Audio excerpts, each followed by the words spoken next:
It's Rich Tehrani coming to you from SuperCom 2009 in Chicago, and today on our program we've got Michael Kearns, who's with Amartus. Michael, how are you? How are you, Rich? Nice to meet you. Thank you for being on our program today. Can you give us a little overview of your company, please? I sure can, yeah. Amartus is founded back in 2003. We're a company specializing in next generation OSS and network management systems. We're very much focused on optimizing service delivery for next generation networks, which is the carrier Ethernet networks, which is underlying the whole next generation service delivery platforms. So your primary customer would be tier 1s, tier 2s? Yeah, well, we don't directly target the service providers themselves. We work very much in tandem with the equipment vendors and the network solution vendors, so to provide abstraction layers for them into the OSS systems. Yeah. Fantastic. Now, I'm sorry, go ahead. Sorry, yeah, but the solutions actually do solve a problem for the tier ones, which is an OpEx problem that they would have, large overhead of both the cost and the time associated with integrating management systems into the OSS.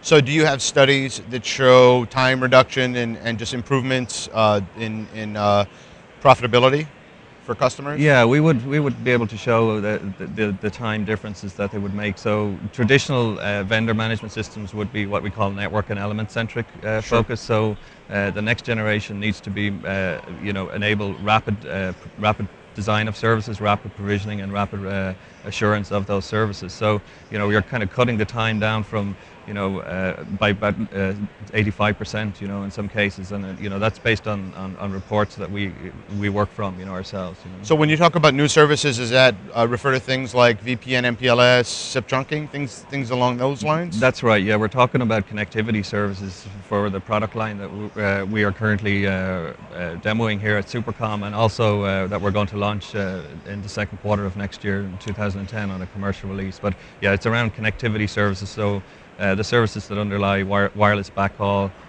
business-to-business type service, global interconnect, and we're very heavily involved in standards bodies. So the MEF, the Metro Ethernet Forum, and also the Telemanagement Forum. We very much track those standards, and we implement them, which enables the carriers to have pre-integrated solutions. So they again make some big savings there.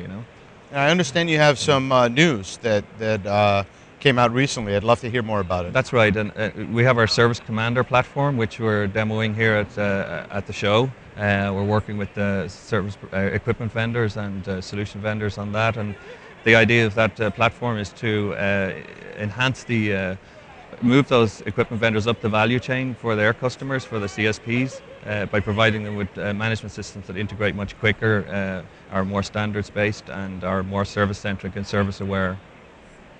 Great. Now, in the short time your company's been around, what have you seen in terms of the market changes, the economy? I mean, how would you describe the last few years that your company's been in business? Well, it's interesting. I suppose one thing about the carrier Ethernet is that carrier Ethernet is up in the economy in the recession. It's one of the areas that has really grown because those carriers that are actually implementing, service providers are implementing carrier Ethernet, are doing it because they're achieving the cost savings associated with cheaper technologies that have now got the carrier class functionality that they require.